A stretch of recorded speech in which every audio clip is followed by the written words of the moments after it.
اعوذ باللہ من الشیطان الرجیم، بسم اللہ الرحمن الرحیم۔ معزز خواتین و حضرات، گوشہ کمال کی نشست نمبر 187 یعنی 187 میں یہ گوشہ نشین معین کمالی آپ کی خدمت میں ایک بار پھر حاضر ہے۔ ہمارا آج کا موضوع ہے 3 زبردست المیے جو میں نے محسوس کیے، دوسروں کا میں کچھ نہیں کہتا، تو ان پر آج گفتگو کروں گا۔ میرے تمام احباب، پڑھنے والے، سننے والے، جاننے والے اس بات سے واقف ہیں کہ میں نے آصف علی زرداری کو کبھی صدر نہیں لکھا، جبکہ پاکستان کی تاریخ کے حساب سے یہ ملک کے 5 سال کے لیے صدر بنائے گئے۔ تو میں صدر اس لیے نہیں لکھا ان کو کہ میں اس قابل نہیں سمجھتا تھا کہ ایسا شخص ہمارے ملک کا صدر بنے۔ دوسری بات جو اہم تھی وہ یہ تھی کہ میں پورے الیکشن کو فراڈ سمجھتا ہوں۔ پاکستان میں قیام پاکستان سے آج تک جو الیکشن ہوتے رہے اسے کہتے ہیں کہ عوام کے نمائندہ منتخب ہو کر آتے ہیں، اس سے سرے سے کوئی عوام کے نمائندے نہیں۔ اکا دکا سراج الحق جیسے یا کوئی ایک آدھ ہوں تو وہ ہو سکتا ہے کہ عوام کے نمائندگی کرتے ہوں، لیکن باقی لوگ کی اکثریت میں کہہ سکتا ہوں مفاد پرست ہے، اور لاکھوں نہیں کروڑوں روپے خرچ کر کے یہ منتخب ہوتے ہیں۔ تو جو لوگ لاکھوں کروڑوں روپے خرچ کر کے منتخب ہوں وہ عوام کی کیا نمائندگی کرنے کے لیے آتے ہیں؟ اتنے پیسے خرچ کر کے ظاہر ہے لوٹ مار کرنے کے لیے آتے ہیں۔ تو جتنے اسمبلیوں کے اور سینٹ کے الیکشن میں تو پتہ چلتا ہے کہ کتنی سودے بازی ہوتی ہے، جسے ہارس ٹریڈنگ کہتے ہیں۔ انسانوں کو گھوڑے اور گدھے بنا کر ان کی ٹریڈنگ ہوتی ہے اور ووٹ خریدے جاتے ہیں۔ باقی جو عام الیکشن ہوتے ہیں اس میں بیچارے غریب ووٹر کو تو پتہ بھی نہیں ہوتا کہ ووٹ کیا ہوتا ہے، کس کو دینا ہے، کیا دینا ہے۔ اس کے نام سے جس کو بھی ووٹ پڑ جائے وہ عوام کا منتخب نمائندہ ہوتا ہے۔ تو آصف زرداری صاحب بھی ان میں سے ایک تھے۔ اور ایک بات یہ بتا دوں، میں کوئی زبانی کوئی دعویٰ نہیں کر رہا، میں تقریباً 24-25 سال امت کے اداریے لکھے ہیں میں نے۔ ان اداریوں میں اتفاق سے زرداری صاحب کا دور بھی آیا جب یہ ایوان صدر میں متمکن ہوئے۔ اس پورے عرصے میں جو میں نے اداریے لکھے، ایک دفعہ بھی میں نے ان کو صدر آصف زرداری نہیں لکھا، اس لیے کہ میں دل سے تسلیم نہیں کرتا تو میں کیوں لکھوں۔ حالانکہ اخبارات میں عام طور سے جو مروجہ چیزیں ہوتی ہیں وہ لکھی اور بولی اور کہی جاتی ہیں، ٹی وی پہ بھی دیکھ لیجئے۔ میں ایک بات اور بتا دوں کہ مجھ سے لوگ پوچھتے ہیں جی آپ نے کبھی ٹی وی کی طرف رخ کیوں نہیں کیا؟ تو میں صاف کہتا ہوں کہ ٹی وی کے بعض تقاضے ہوتے ہیں۔ مثال کے طور پر پیپلز پارٹی کا، بھٹو کا، بے نظیر کا کوئی دن آ جائے اور ٹی وی والے کہیں جی یہ پروگرام تیار کریں، یعنی ان کی شان میں کوئی ایک پروگرام کریں، میں تو ظاہر صاف انکار کر دوں گا کہ میں کر ہی نہیں سکتا۔ جن کو میں بیسیکلی بنیادی طور پر غلط سمجھتا ہوں ان کی میں تعریف نہیں کر سکتا۔ انہوں نے اگر 1-2 اچھے کام کیے تو ان کی تو تعریف کر دوں گا، لیکن ٹی وی والے تو چاہیے نا کہ وہ اگر ان پر پروگرام ہو رہا تو ہر چیز بس تعریف، انہوں نے کوئی برائی بھی کی ہو تو وہ بھی تعریف ہو۔ تو میں چونکہ الیکشن کو فراڈ سمجھتا ہوں ہمیشہ، تو آصف زرداری کے صدر منتخب ہونے کو بھی میں نے کبھی تسلیم نہیں کیا، اور یہ لکھتا رہا کہ ایوان صدر میں جو شخص متمکن ہے، جو رہ رہا ہے، اس نے یہ کہا، اس نے یہ کہا۔ میں نے کبھی صدر آصف زرداری نہیں لکھا تھا۔ تو دوسری بات یہ ہے کہ جس شخص نے ملک کو بے دردی سے لوٹا ہو، یعنی سب کو پتہ ہے، پوری قوم جانتی ہے کہ یہ مسٹر 10% مشہور تھے۔ بے نظیر جب وزیر اعظم تھیں، یہ ان کے شوہر نامدار تھے، تو اتنا لوٹ کھسوٹ مچا رکھی تھی انہوں نے کہ کہتے ہیں 10% حصہ ہوتا ہے ہر چیز میں، جو بھی سرکاری لین دین کاروبار ہو اس میں ان کو 10% دے دیا جائے۔ لیکن جب یہ خود برسر اقتدار آ گئے تو مسٹر 10% کی بجائے مسٹر 100% کہلائے پھر یہ کہ بس ہمیں دیے جاؤ، تمہیں ہم تھوڑی سہولت دے دیتے ہیں تو تمہارا نام ہو جائے گا، کچھ پیسے تمہیں مل جائیں گے، تمہاری روزی لگ جائے گی، بس باقی جو کماؤ۔ اس کا ایک مشہور واقعہ، غلط یا صحیح مجھے نہیں معلوم، یہ ہے کہ ان کے دور میں جب یہ ایوان صدر میں متمکن تھے، اس دور میں کوئی ان کے گاؤں گوٹ کا کوئی آیا کہ میں صدر صاحب سے ملنا چاہتا ہوں، جو اس وقت صدر ہیں، ان سے ملنا چاہتا ہوں اور کسی کاروبار میں انہیں شریک کرنا چاہتا ہوں۔ تو ایوان صدر میں ان کو پہنچایا گیا ملاقات ہوئی آصف زرداری صاحب سے تو بات نہیں بنی. ان کا پرسنٹ شاید 100% سے بھی زیادہ مانگ رہے ہوں تو بات نہیں بنی، کاروباری شراکت نہیں ہو سکی. وہ واپس آ گیا بیچارہ مایوس کے. پھر چلو ٹھیک ہے، میں ظاہر ہے میں محنت کروں تو 100% سے بھی زیادہ کیسے دے دوں ان کو میں. تو خیر یہ جب واپس آنے لگے تو باہر گیٹ پر ان کو روک لیا گیا. کہا گیا کیا بات ہے بھائی؟ یہ نوجوان یا جو شخص کاروبار کے لیے آیا تھا اس کی بات کر رہا ہوں میں، لاڑکانہ سے. تو اس سے کہا گیا جی 25 لاکھ روپے نکالے آپ. کہنے بھائی کس بات کے 25 لاکھ روپے؟ ارے آپ نے صدر مملکت سے ملاقات کی ہے، کوئی مذاق ہے؟ کوئی عام آدمی کر سکتا ہے صدر سے ملاقات؟ آپ نے آصف زرداری صاحب سے ملاقات کی، یہ شرف جو آپ کو حاصل ہوا ہے اس کے تو 25 لاکھ روپے دینے پڑیں گے آپ کو. اوپر دیے نہیں دیے مجھے نہیں معلوم، وہ جان چھڑائی اور وہ شک گیا کہ کاروبار گیا جہنم میں، یہاں تو جان کے لالے پڑ گئے. تو خیر یہ وہی دور تھا، سچی بات ہے ان کا، کہ جس میں اغوا، ڈکیتیاں، اتنی وارداتیں ہوتی رہیں. اور یہ کہتے ہیں کہ ہم نے ڈیلیور کر کے دکھایا، آج کے لوگ نہیں کر رہے ہیں. مطلب ہم نے عوام کی خدمت کی، ہم نے عوام کو بہت کچھ دیا. اب یہ دعویٰ اس لیے کر سکتے ہیں کہ آج کے جو لوگ ہیں انہوں نے تو ان کے مقابلے میں لوٹ مار کا ایک بڑی انتہا پر پہنچا دیا ملک کو، اس لیے یہ دعوے کر سکتے ہیں کہ ہمارا کم از کم اتنا نہیں تھا.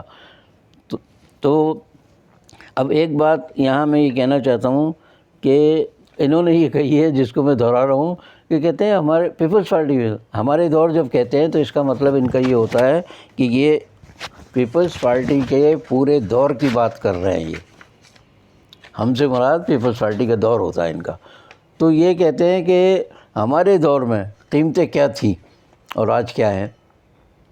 یقیناً ان کے مقابلے میں 3-4 گنا قیمتیں ہیں ان کے پیپلز پارٹی کے دور کے مقابلے. لیکن اس کے بعد نواز شریف کا بھی دور آیا، اور پاکستان کا یہ ہمیشہ سے المیہ ہے کہ آنے والے حکمران پچھلے حکمرانوں سے زیادہ مہنگائی کرتے ہیں. کسی ایک نے بھی آج تک عوام کو یا ملک کو کوئی سہولت نہیں دی، بس لوٹ مار کرتے ہیں اور اپنا وقت پورا کر کے چلے جاتے ہیں. تو اس لیے اگر یہ صاحب کہیں کہ ہمارے دور میں قیمتیں کم تھیں اور ان کے دور میں زیادہ ہے تو غلط نہیں ہے. اللہ جانے اگلے اس کے بعد جو آئیں گے وہ کیا کریں گے ہمیں نہیں معلوم. تو قیمتوں کا جہاں تک تذکرہ کوئی کرے تو وہ تو بالکل جھوٹ اور فریب ہے. اس لیے کہ کہتے ہیں کہ ہم نے جو ہے تمام ریکارڈ توڑ کر، پچھلے تمام ریکارڈ توڑ اس ملک کو آگے بڑھایا ہے. بھائی ریکارڈ تو توڑے یا نہیں توڑے، آپ کی پارٹی نے ملک ضرور توڑا ہے. اور یہ تاریخ کا متفقہ فیصلہ ہے، یہ اختلافی نہیں ہے کہ مشرقی پاکستان کو مغربی پاکستان سے الگ کرانے میں بھٹو، یحییٰ خان اور بھارت کی وزیر اعظم اندرا گاندھی اور امریکہ، ان سب کا ہاتھ تھا. انہوں نے مل کر ملک کو توڑا اور مشرقی پاکستان کو الگ کرایا. تو واقعی جو کارنامے انہوں نے انجام دیے ان کی پارٹی نے، وہ کسی اور نے انجام نہیں دیے. ان کا تو کمال یہ ہے، ان کے جو لیڈر تھے جن کو تیسری دنیا کا لیڈر اور پتہ نہیں کیا کیا کہتے ہیں، تیسری دنیا کے تو وہ تھے اس لیے کہ 2 دنیا ہیں ہمارے عام طور سے مردوں اور عورتوں کی. یہ تیسری دنیا کے لیڈر پتہ نہیں کیوں کس حوالے سے کہتے ہیں ان کو، اپنے لیڈر کو. انہوں نے 1958 میں، بلکہ اس سے پہلے بھی، جنرل اسکندر مرزا جب تھے صدر پاکستان کے اس دور میں، لیکن ایوب خان کے دور میں 1958 میں باقاعدہ وزارت حاصل کی تھی انہوں نے. اس وقت سے لے کر 1967 تک، یعنی 58 سے 67 تک یہ وزیر رہے ایوب خان کے، اور ایوب خان کو ڈیڈی کہتے تھے. وہ بڑی تعریفیں کرتے تھے ان کو، کہتے بس یہ بنیادی جمہوریتوں کا نظام جو ہے تھانوں کے ذریعے آپ نافذ کر دیں، تھانے دار کو بنا دیں بنیادی جمہوریت کا ناظم پورے ملک میں، ہر تھانے دار کو. پھر دیکھیے آپ کیسے ملک نہیں چلتا ہے. ظاہر ہے پولیس والے جس طرح ملک چلا سکتے ہیں انہیں معلوم تھا، تو ان کا ساتھ دیا انہوں نے. پھر 67 میں انہوں نے اپنی پیپلز پارٹی بنائی، ایوب خان سے ناراض ہوئے، الگ ہوئے، یا بین الاقوامی سازش کے تحت ان کو علیحدہ کیا گیا، اور اس کے بعد انہوں نے اپنی پیپلز پارٹی بنائی. پاکستان پیپلز پارٹی کا منشور، اس کا بنیادی نقطہ یہ تھا کہ ہم لوگوں کو روٹی، کپڑا اور مکان دیں گے. یہ 1967 میں نعرہ لگایا تھا بھٹو صاحب نے، تو ذرا اندازہ کر لیے کتنے ہو گئے وہ 53-55 سال، جتنے سال بھی ہو گئے اب تک. اس طرف اس سمت میں ایک قدم بھی اگر پیپلز پارٹی نے بڑھایا ہو تو بتا دیں.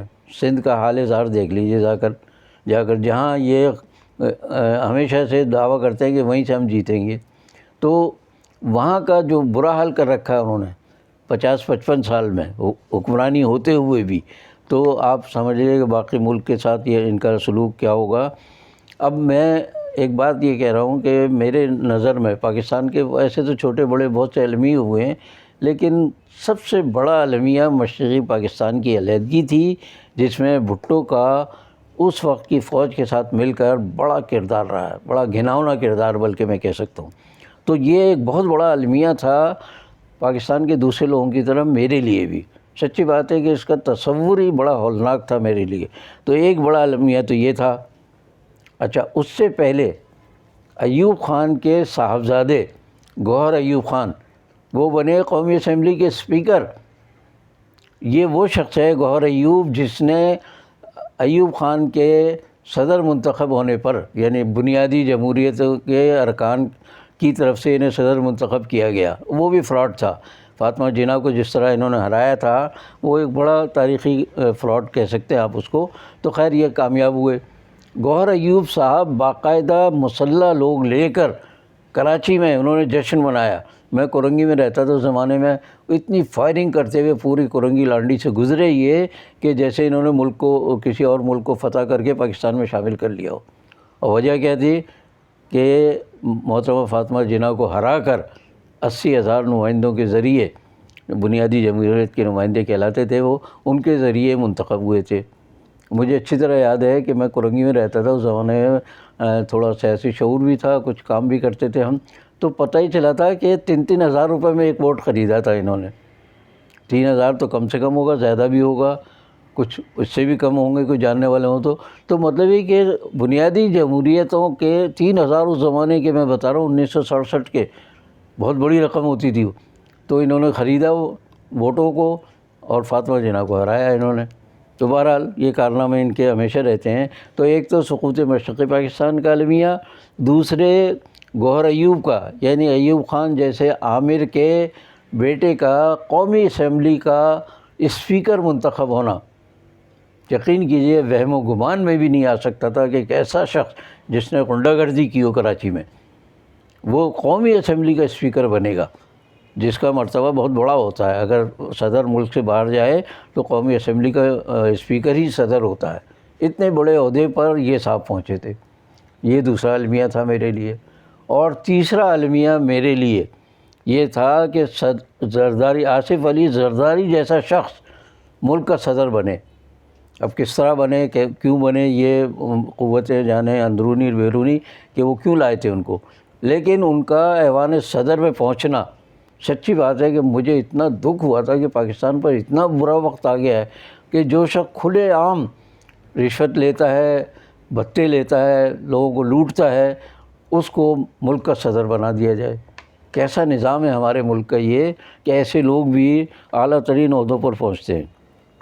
ان کا جو، اگر یہ کہیں کہ یہ جو ہم کرتے ہیں تو ہم سے مراد پیپلز پارٹی کا دور ہے یا پیپلز پارٹی کے ادوار ہیں، تو ان کے بارے میں ایک بات تو بہت وثوق سے کہہ سکتا ہوں کہ ان کا سارا دور جھوٹ، فریب اور لوٹ مار کا دور رہا ہے. اعلیٰ ترین سطح پر جھوٹ بولتے رہے یہ، اور آج تک بول رہے ہیں کہ ہم اگر دوبارہ برسر اقتدار آ گئے تو ہم ملک کو پھر اچھے حال میں لے جائیں گے. کیا اچھے حال میں لے گئے آپ؟ 50 سال میں تو آپ نے کچھ کیا نہیں. خود اپنے لوگوں کا، سندھ کے لوگوں کا برا حال کر رکھا ہے انہوں نے. تو جھوٹ، فریب اور لوٹ مار یہ ان کے سمجھ لیجیے کہ موٹو تھے، یہ ان کے بنیادی اصول تھے. اب کہتے ہیں کہ دوسروں سے ہم نے 3 گنا کام کیا. ہم نے سے مراد پیپلز پارٹی نے یقیناً کیا. بھائی پاکستان کو 2 ٹکڑے کرنا یہ بہت آسان کام نہیں تھا جو آپ نے انجام دیا. اور روٹی کپڑا اور مکان کا نعرہ لگا کر آج تک بیوقوف بنا رہے ہیں اپنے سندھ کے لوگوں کو. پنجاب میں بھی کچھ لوگ ہیں جو ان کی حمایت کر جاتے ہیں، سرحد، صوبہ سرحد جس کو آپ KPK کہتے ہیں وہ، اور بلوچستان میں بھی چند حامی تو ہر جگہ مل جاتے ہیں. پیسہ پھینک تماشا دیکھ والا اصول ہے پاکستان کی سیاست میں کہ آپ پیسہ لوٹائیے اور جو چاہے منوا لیجیے، جو چاہے کر لیجیے۔ جیسے طوائف ناچتی ہے تو پیسے جتنے لوٹاتے اتنے جوش میں آتی ہے وہ، تو یہ بھی پیسہ لوٹا کے لوگوں کو جوش میں لاتے ہیں اور پھر منتخب بھی کہلاتے ہیں کہ ہم عوام کے منتخب نمائندے، عوام نے ہمیں بڑے چاؤ سے منتخب کیا ہے۔ تو یہ ساری صورتحال ہم دیکھتے چلے آ رہے ہیں پاکستان میں۔